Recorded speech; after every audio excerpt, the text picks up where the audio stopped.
Welcome to the Therapy for Black Girls podcast, a weekly conversation about mental health, personal development, and all the small decisions we can make to become the best possible versions of ourselves.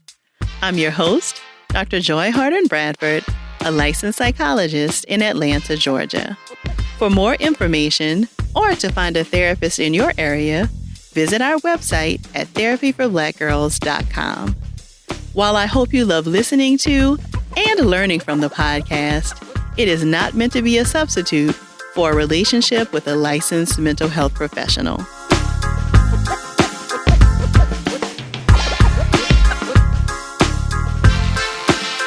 Hey y'all, thanks so much for joining me for session 122 of the Therapy for Black Girls podcast.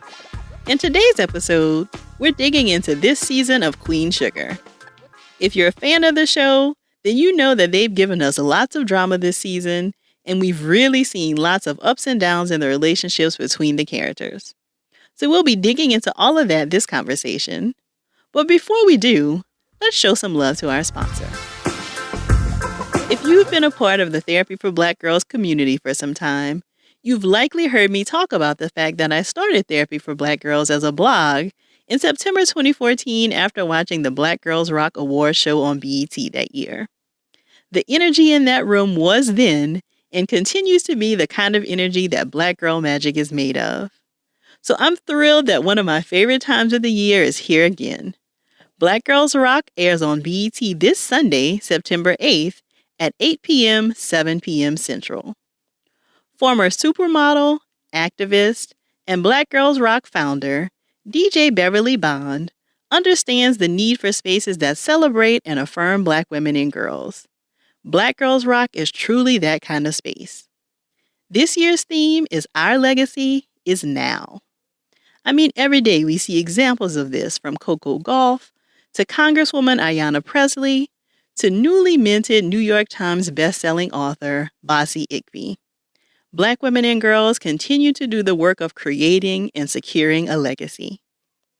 The always fierce and now Emmy-nominated Niecy Nash is our host as Black Girls Rock awards the excellence of brilliant actors Angela Bassett and Regina King, music and fashion superstar Ciara, the activists known as the Mothers of the Movement, powerhouse producer Deborah Morton Chase, and musical phenom Her. Plus, Monica, Erykah Badu, Ari Lennox, Elle Varner, and Common are performing. Black Girls Rock can't be missed. So be sure to be tuned in this Sunday, September 8th at 8 p.m., 7 Central on BET. And follow me at Hello Dr. Joy on Twitter and join me as I live tweet about all of the looks and moments using the hashtag Black Girls Rock. Now back to our episode. For this deep dive into this season of Queen Sugar, I was joined by Dr. Mishelle Rodriguez. Dr. Mishelle has a group practice called Collaborative Changemakers. Her work focuses on helping people break patterns and create change in themselves, their relationships, and their communities. Her areas of specialization include relationship concerns, perfectionism, sports psychology, multicultural issues, and trauma. She's also the founder of the Melanin Collective, an online psychoeducational resource and host of local events for Black mental health. Through the Melanin Collective, she's able to utilize her passion for incorporating Black art and pop culture as a tool to start important conversations about Black mental health and to bring the Black community together to use its internal strengths and wisdom for healing and growth. Dr. Mishelle and I chatted about what kinds of things we might address if Nova came into therapy following the release of her book, the way that we've seen many of the characters deal with big emotions this season, our thoughts about Darla and Ralph Angel seemingly reconnecting, and what we love to see as this season wraps up.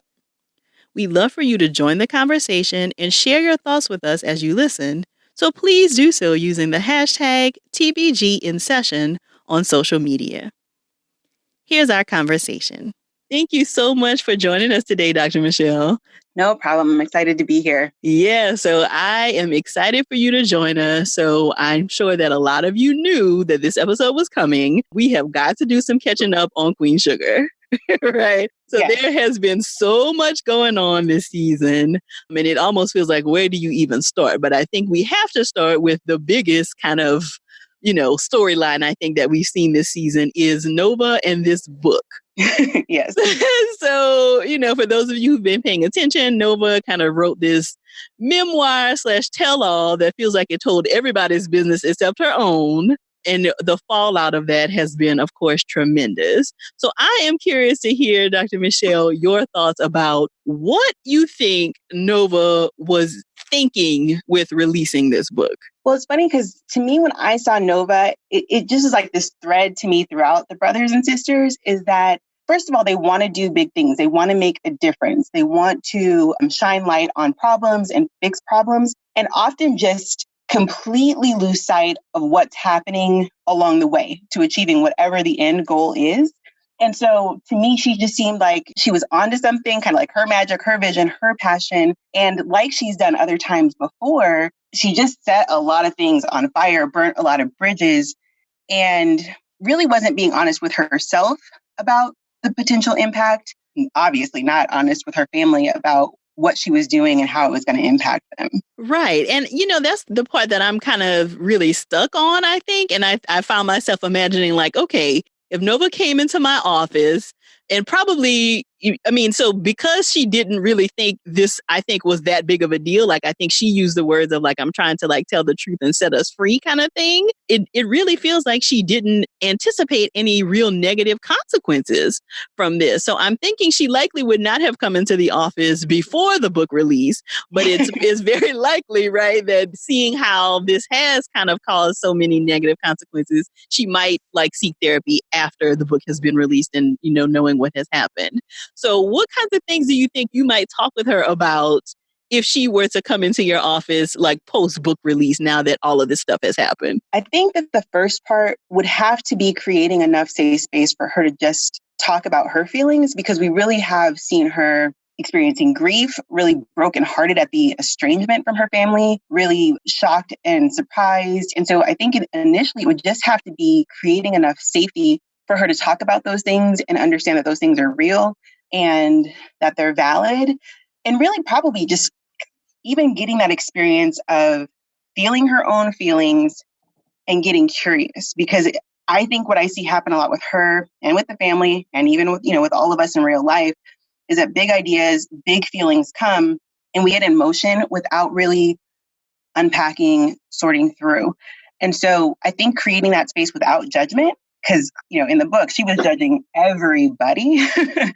And I think when we're in that mode, we're often judging ourselves too, and not just creating space where we can look at what we think and feel and see what's there and what can be gained from it. So I think that would be my first step with her.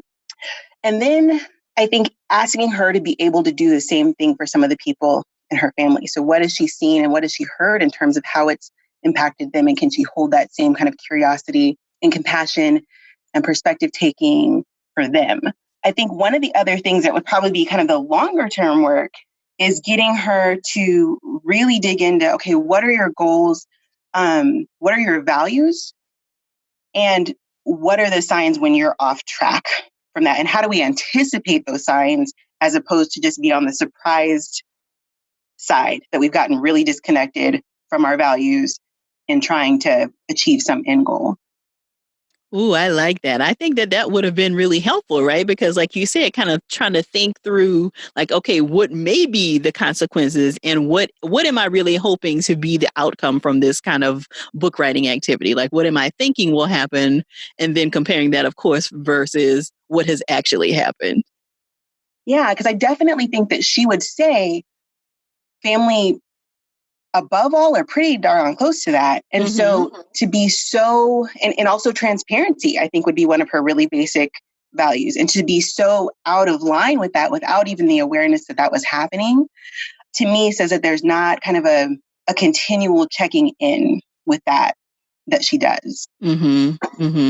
Got you. Yeah, and I agree with you. I think family is incredibly important, which is why I think so many people were shocked when she seemed to go so off course with this book. I mean, and again, I think, when you're hiding things from like loved ones in your life, I think that is an indication that you are off track, right? So nobody knew the contents of the book before it was kind of released and kind of it was leaked to Charlie, of course, during that meeting. And so I think that could be sometime a place to spend some time with her in sessions too, to kind of say, okay, it looks like you were not wanting to share this before a certain time. I'm wondering what that was about, because it definitely felt like she was keeping secrets from them and didn't really want them to know the contents of the book.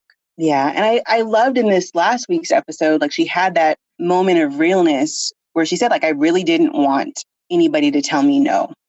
Mm-hmm. And I think sometimes one of the cool things about therapy is that, the person, the counselor's not going to tell you no, but they're going to ask you to really sit with, like, what is the cost of this, and who does it impact and how? And if we're okay with that, then yeah, let's move forward. But if we're not, let's sit with that tension. Mm-hmm. Yeah, I love that you said that, Dr. Mishelle, because like you said, like we're not going to tell you no in therapy, right? Like all decisions are your own. And we're really just kind of creating a space for you to kind of talk through them and weigh the pros and cons and think about, the consequences. But like you said, she did not want to be told no, which is why even more likely that she would not have sought out the services of a therapist before she released this book.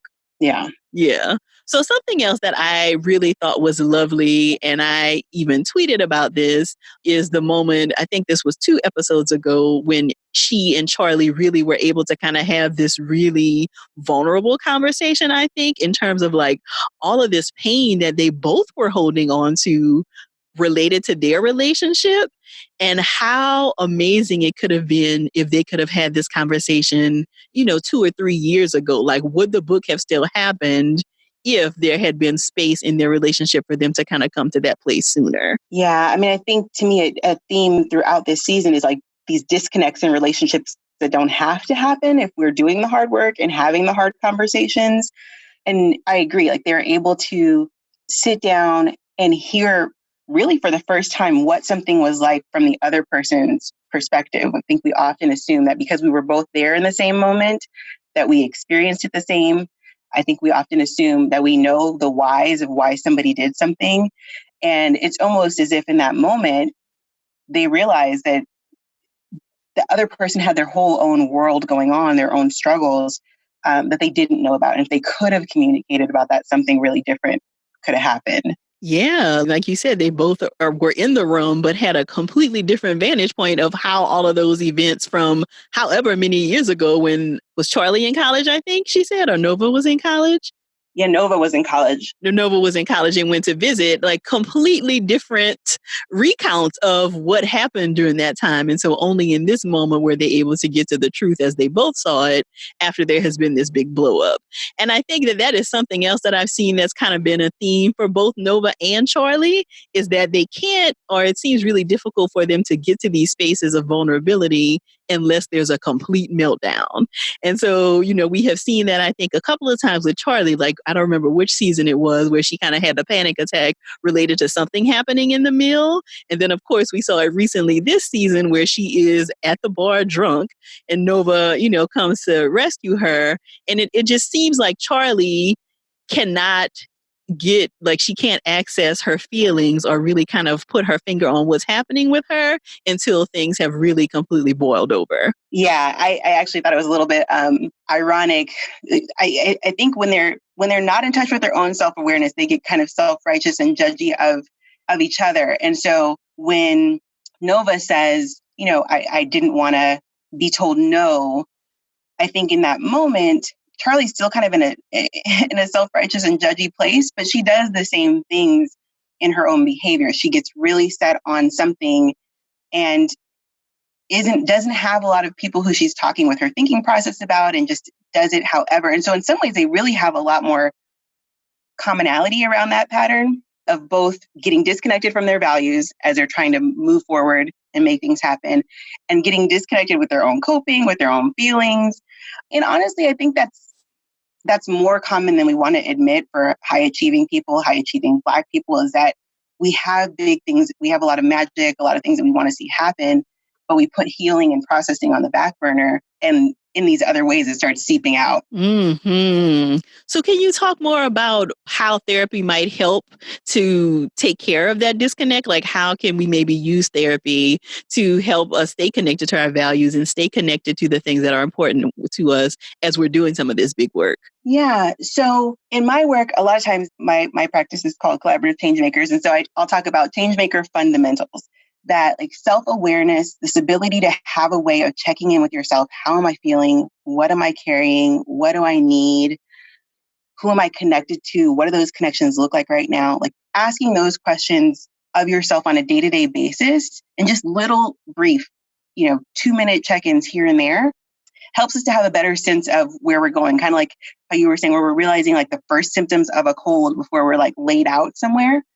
And so that self-awareness, and then from there, having self-care that really looks at specifically what do I need, and then how do I go about getting it. And also, like the other thing that I'll talk about is squad. So our social support, what does that look like?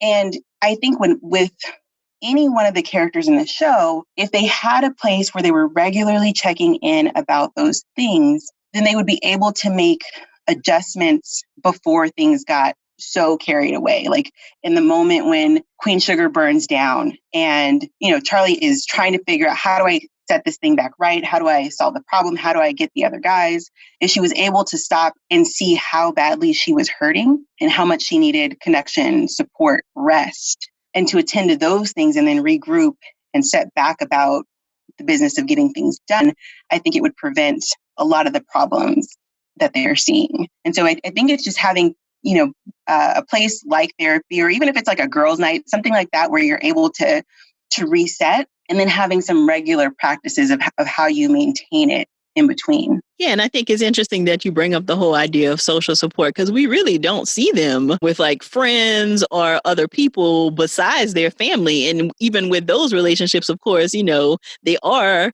typically keeping a lot of things from one another. So even though they're not friends to support each other, they do have their family members, but they don't typically share everything and get support in the ways that it might be helpful. Yeah. Yeah. I think it's like a good check-in question for ourselves. Like, who are the people with whom I drop all the armor and get vulnerable? Who do I let see it all? And I think also, like, who do I accept feedback from? But who have I really like empowered in my life to consistently give me feedback? I think it was really cool this season, like Micah even checking in with like the older guys about how to make decisions in his relationships. But I think with the other family members, it's often people having to kind of push to give them helpful feedback, as opposed to them just having go-to people where they're like, okay, this is my next move. Does this seem like I'm in a healthy place?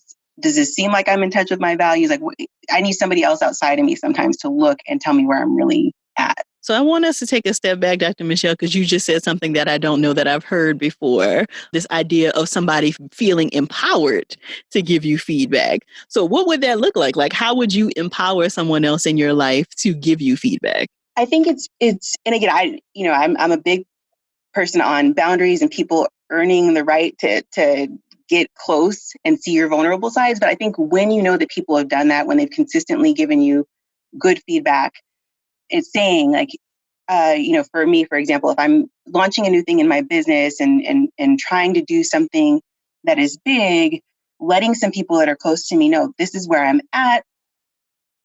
If you see me not doing the things that take care of me, say so. If I'm missing something here about myself, please say so.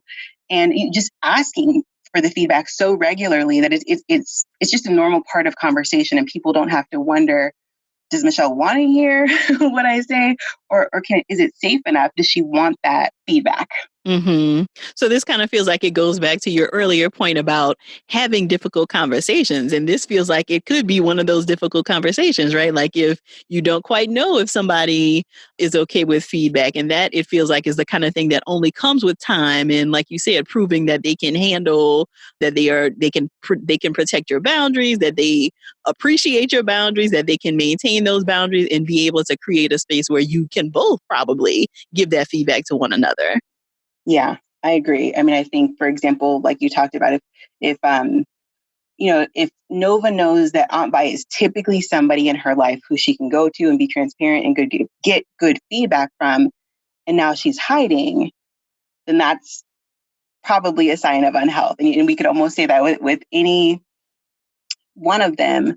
I think a really poignant moment in this season for Darla, as she's wrestling with trying to stay sober, is when the new guy that she's dating points out to her, again, he's giving her feedback. It's not necessarily feedback that she has invited, but that, he can kind of see her drowning a little bit, and she kind of brushes the feedback away and isn't wanting to go talk to like her sponsor, somebody that should be kind of empowered in her life to tell her where she's at. And so I think, like you said, when we're hiding, it's usually a sign of some unhealth there. There's nobody that we can really let in to help us sort through things. Mm-hmm. And Dr. Mishelle, you also mentioned this idea of like, in which spaces can you really take the mask off? In which spaces can you really be vulnerable? And I feel like a lot of the characters, probably most of the women characters for sure, do have like different flavors of this. But I think Charlie comes to mind in terms of like wanting to have this certain image. We have kind of seen the transition of her character. She kind of started the show and we found out about this affair her husband has had. And, so it feels like to me, she's the one who has struggled a lot with this image of who she wants people to think she is versus how she's really feeling inside. And I think, like you talked about before, a lot of us struggle with that, right? Like we want to have this image of kind of having it together or, kind of doing well in life. And we don't always feel like that inside. So what are some of the steps you can take to maybe either find those people where you can be vulnerable with, or doing some of that work internally so that you can even be honest with yourself about how you might be struggling? Yeah, I think probably for me, a lot of the starting place for this is just even being able to name. And I think I've gotten this recently from doing some of the Brene Brown work. Like, who is this avatar that I'm trying to be? Like, let me give that some descriptors. So, I want to be my Olivia Pope self. I want to be my Beyonce self, like really naming. I want to be smart and on top of things all the time, and figuring out who this avatar is that we're trying to live into, and really coming to some acceptance that is not possible. That Olivia Pope, Kerry Washington, Beyonce, like none of those people are that all of the time. And that even if they were, like, it wouldn't be a 3-dimensional healthy person. And then I think coming to terms with the parts of ourselves that we don't like. Like one thing I say a lot is that we're all our own mix of magic and mess. And we have to own both. That we can't just, and often they're like different sides of the same coin. So like when I think about the Borderlones, like they love hard, they commit to making change, they go all in, but they don't always reflect. They don't always make time to be still. They don't always take care of themselves the way that they need to. And so I think in some ways, slowly but surely, Charlie has been forced to look at the mess, to get more comfortable with different parts of her personality. But I think the tendency to want to bury it again when things get stressful and go back to the coping mechanisms that she's known as, like, just appear strong and powerful. I think under stress, a lot of us just go back to the coping mechanisms that make us feel the most comfortable, the least vulnerable. Right. Which is typical, right? Like we go back to the things that are familiar with us. Yeah. But again, I think that when we learn how to move with both the magic and the mess, as opposed to having to like hide or think we're only worthy once we get rid of the mess, I think that's where the really cool stuff happens. Mm-hmm. I agree. So on the previous episode that we did about Nova, we talked about like her attachment style and like these different relationships that we've seen her in, and we see now this season that what's his name, Calvin, is back on the scene. And so for a couple of episodes now, he's kind of trickled back into her life, and in this most recent episode, we see him saying that he is really ready to like make this serious. He's willing to move and all of this stuff. And it feels like when that was kind of just maybe an idea or a possibility, Nova was on board. But now that it seems like it could be really real, it feels like to me she's kind of retracting. What do you think that that's about for her? Again, I mean, I almost think it's a little bit like Charlie. Like, I think Nova has an avatar of herself, who she wants to be. And it's kind of one dimensional. And so every time she's with somebody else, there's something about it that makes it really easy to reject the relationship. And I think one of the good things is that she's been forced to have some more real conversations. Like when Micah challenged her about, do you think that he's ever been involved in police brutality? Like having questions about what's real as opposed to just the intoxication of the feelings. But it's going to be really interesting to see where this goes. I like that they are talking more about what's real and talking more about more of the nuance of their relationship. But for example, like they've never really even processed the event. I think it was at the end of last season when they were out together and somebody spit in her face. Mm-hmm. And so I think that's one of those moments that it's like, what does our relationship look like in the real world? This house, how does it work? And I think that's what you figure out when the long distance person comes and lives close. So I don't know. To me, it's interesting because I think they're doing some of the work of talking, but whether or not she can stay in all of that realness and do kind of the day-to-day conversations and compromises of being close to somebody, I think we have yet to see if that's the case. Right. Yeah. So it kind of is to be continued. I guess we'll see soon.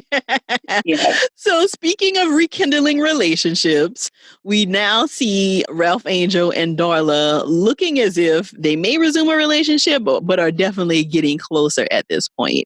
And so I'm curious to hear, and I know you did a video on this recently, your thoughts about what it looks like, with them kind of looking like they're going to be resuming a relationship. Yeah. So this one, I think I have mixed feelings about that cliffhanger that we had where, she just got done talking about the really traumatic experiences of sexual assault that she had, and her being kind of so wide open and vulnerable, and also just talking about what it was like to relapse. And so then in that moment, for it to look like they're going to jump back into being involved together, and also do that without communicating with the other people that they've started relationships with, that to me looked like a disaster in the making. That to me looked like, okay, we need to pause and have conversations. And again, like check in with ourselves. What do we really want? What are we really feeling? What do we really need? But, we had this most recent episode, and it looks like, again, at least at the moment, that they're slowing down and having more of these conversations. And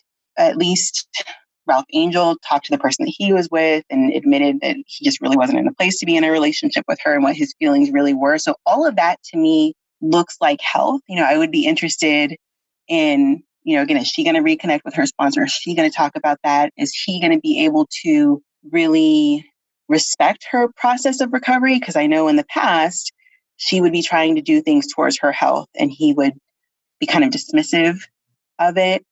So I guess my hope would be for them that they continue to kind of not rush in, but have the conversations to figure out how do we make this work in real life. And what is your concern about the rushing? Like, what are you afraid would happen if they rushed? I think the thing is that they both obviously they have attraction and they have chemistry. And I think those things are great. And they have a child together. And so that bonds them in a lot of ways. But I also think there's kind of the fundamental things that we need within ourselves to be healthy and then within a relationship. And so I think for Darla feeling like she's back on her feet in recovery and that she's being able to talk with other people and not just kind of with the people that currently know what's going on with her, that she's just being able to kind of cope and feel whole and then come to the relationship as a whole person. I think, even with Ralph Angel, my main concern would be he's gone back and forth in terms of with her about his ability to really respect her as a whole, strong, dynamic person, and sometimes just really being demeaning and dismissive to her because of her addiction history. And so I think that his other relationship was really calling him to grow and do hard work and to be with somebody who wasn't maybe as dependent on him. And so, I don't think any of these things mean that they can't work. I actually think that there's a lot of great things about their relationship, but I think if they're not talking, kind of like we've been talking about in all these different areas, and having the hard conversations that they're having now, it'll be easy to just kind of fall back into bad patterns. Right. I agree with you. I think my concern in watching them is that, I think that there is a way that Ralph Angel can be there to support Darla in her recovery, and, continuing to co-parent without them necessarily having to be together. And it felt like the intensity of everything that had happened, with her realizing and then sharing the sexual assault, like it just feels like there was a lot of emotion going on. And so I just wonder, I agree with you that, can we slow this down and look at everything that was happening as opposed to kind of feeling overwhelmed by this emotion, and that then making you think, okay, this means we have to be back together. Right. Yeah. I remember a long time ago, somebody was telling me that not everybody that you have really great chemistry with can you build a life with. And I think that's what they have to figure out, is what went wrong before, and have we changed enough and are whole enough individually to build a life that works together. Mm-hmm. I think my big hope too, I know that Blue doesn't know now, but my hope would be that that I think the work that they've been forced to do with the co-parenting has been great. And so I think my hope for him too is that they would be really clear before they decide to be back together, so that he's not really on like kind of a roller coaster ride with them. Mm-hmm. Yeah, because it feels like, and I think they had a conversation about, was Blue even going to be told that like mom was struggling again? Because I think at this point we haven't even seen him like talk to mom in a couple of days. Yeah. Yeah. Yeah. I mean, I think too, it's like if she's not in a place yet where she's feeling like she can be with her son, then it's hard to imagine that she's in a place to begin a romantic relationship. Mm-hmm. Mm-hmm. Good point. Again, there's just internal work to do to just see what's possible. Yeah. Yeah. So something that I have been pleased to see this season is it feels like Aunt Vi has been doing a better job at protecting her boundaries this season. So one, it felt like she did a really good job of saying, this thing with Nova was incredibly hurtful. You've dug up all this stuff from my past, and I just don't feel like I can move past this right now. So I need you out of my life. And also, once all of this came out and she felt like she was in, a bit of a weird space in terms of her relationship, she asked Hollywood for some space. So it feels like she has been doing a good job, I think, this season of kind of recognizing what she needed in the moment and asking for that. I agree. And I think the storyline with her has been really powerful. And it's interesting because I think she's had to, I mean, again, nobody would ask for their trauma to show back up on their doorstep the way that it literally did with her. But I think it's shown her where her limitations are in big ways. And it's forced her to say, this is what I can do and this is what I can't do. But I think it's amazing, like even as she's been doing that work, she's doing a great job of honoring her boundaries, but also growing and stretching. I thought that the fact that she was able to be there for Darla, who's somebody else who she really hasn't had a lot to do with, was a really powerful moment in the season. Mm-hmm. Yeah, I agree. Because she and Darla have not had the closest relationship for sure, right? So for Aunt Vi to be able to see her in the park and clearly tell something was off, and then to be able to support her in the way that she did, I thought was incredibly powerful. Yeah, and I think that one of the things with boundaries is that they often require checking in, and especially I think in the aftermath of trauma, it's like, what boundary do I need right in this moment to feel safe? And then as I keep moving, how do I adjust that? And so I think it was a great thing how she asked Hollywood for space, and it was great that he was able to respect and honor that and not take it too personally, and just be a great partner in healing for somebody who's experiencing trauma. But then you see her gradually be able to engage with him more. And even while she's not even talking to Nova, she's still, you see her praying for Nova. And so there's these ways in which the boundaries aren't these big, thick walls that don't change, but that she's still doing the work and checking in with herself about what she needs. Yes, I thought that was like a good way of modeling. I was also really, really impressed. And, it just feels like the writers took really good care of how they handled the whole situation with Darla realizing that she had been sexually assaulted.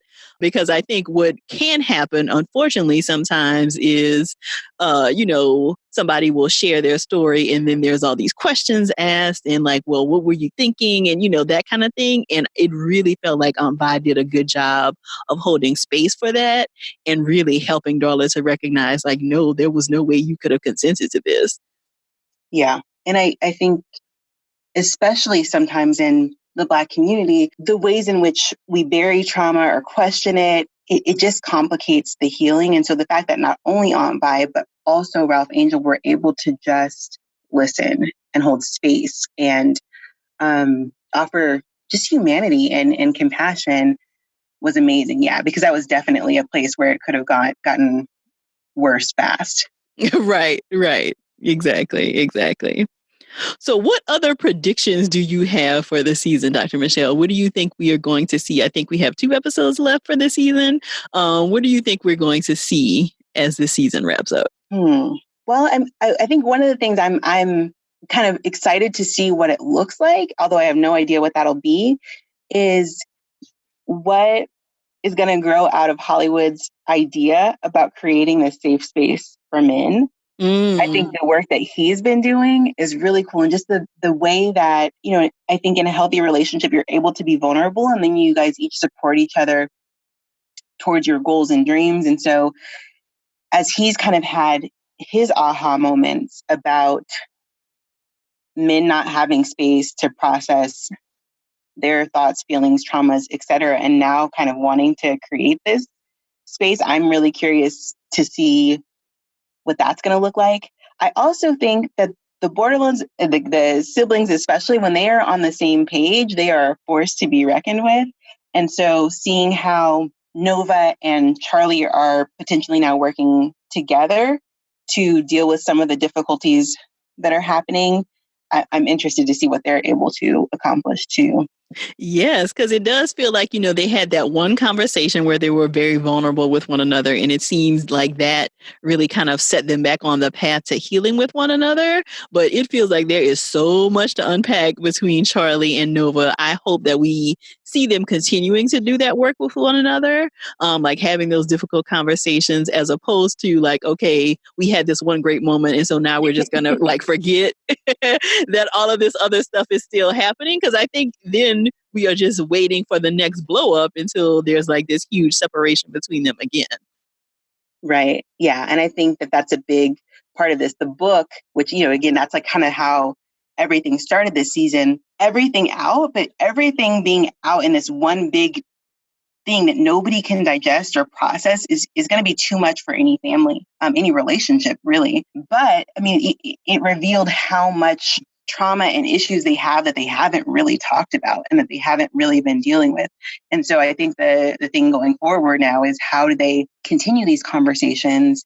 And there's like these little hints of reconciliation happening in different places, like between Vi and Darla, between Charlie and Nova. It'll be interesting to see what happens between Nova and Aunt Vi.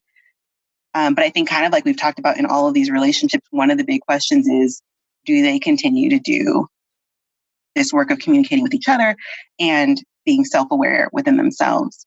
Because I forgot. I mean, we touched on this a little bit, but all of the drama happened with Nova's book, and then we have the fire, right? And so then attention is kind of diverted from all the drama that has happened with this book, and now we're working on like saving the meal and what's going to happen and all of that stuff. So I think that happens, in our lives beyond just Queen Sugar, right? Like something will happen, and then something else happens, and so we don't actually do the work of healing from the first thing, but now we're kind of problem solving on the second thing. So it really is important to get back to that first thing because that work is not done. Yeah. Yeah. And I think that's the struggle is that often we're waiting for that right time to have the conversation. And, we can't wait forever. But also we don't just want to dump in the middle of it, in ways that overwhelm people. And so, yeah, it's hard because life keeps happening. Exactly. And it always will, of course. So did this, Dr. Mishelle, bring up any resources for you? So some of the themes that we've talked about, are there any particular books or other resources that you find yourself recommending to clients that may be kind of tied into some of the things we've talked about today? Yeah, so some of the ones that I'm really loving, especially at the moment, I'm a big Alex L fan, and she just released a new journal. And I think that journaling is a way to grow that self-awareness and to keep looking inside and saying, okay, what's there? What do I need to talk to other people about? So she has one called Today I Affirm that she just came out with that I think is great. And then while I was in there, this bookstore looking for that one, I actually found another one called Notes to Self by Lisa Curry. And it's really cute because it's kind of graphic and it has drawings and different things and ways to kind of just on a really quick basis check in with yourself. The other thing that I would recommend is the Brene Brown books. I just think that she has, in her research, done a really great job of practicals of helping us figure out how do we cultivate vulnerability, how do we deal with our imperfections, and if we're going to be people trying to really live big and make changes, how do we do that in a way that's healthy and sustainable? Love it. And of course, we are big fans of Brene Brown's work here on the podcast. It feels like every 2 or 3 episodes, somebody else is recommending one of her books. So they, of course, all are already in our book recommendation section. So where can people find you, Dr. Mishelle? Where can they find out more information about your work as well as any social media handles that you want to share? Dr. Mishelle on both Facebook and Instagram. And then my website is changemakerscounseling.com. Perfect. And of course, we will include all of that in the show notes for everybody who wants to find that later. Well, thank you so much, Dr. Mishelle. I really appreciate you spending some time with us to share this information. No problem. Thank you. I'm so grateful that Dr. Mishelle was able to join us this week to dig into Queen Sugar. To get more information about her and her practice and the resources she shared, be sure to visit the show notes at therapyforblackgirls.com/session122. And please make sure to share this episode with the other Queen Sugar fans in your circle and share your takeaways with us either on Twitter or in your IG stories using the hashtag TBGInSession. I also have a few very important announcements for you this week. So for all of my Atlanta listeners, I'll be in conversation with Dr. Key Hallman, the incredible founder of the Village Market ATL, on Sunday, September 22nd at 5:30 p.m., and we'll be chatting about prioritizing our mental health as Black women business owners and how taking care of ourselves helps us to thrive in life and in business. So I'd love for you to join us for this conversation. The link to grab your tickets is therapyforblackgirls.com/Dr. Key, and it will be included in the show notes so that you can find us easily. I was also recently interviewed on the Brave Not Perfect podcast, all about having the courage to take up space and why it's so important that we not be afraid to make mistakes. The link to that episode is also in the show notes, so please check it out. And don't forget to join me this weekend to watch the Black Girls Rock Award show airing on BET at 8 p.m. 7 Central. I'll be live tweeting over at Hello Dr. Joy, so join me to chat all about the looks and moments that are sure to keep us talking. And don't forget to join me this weekend, Sunday, September 8th, to watch the Black Girls Rock Award show airing on BET at 8 p.m. 7 Central. I'll be live tweeting over at Hello Dr. Joy, so join me to chat about all of the looks and moments that are sure to keep us talking.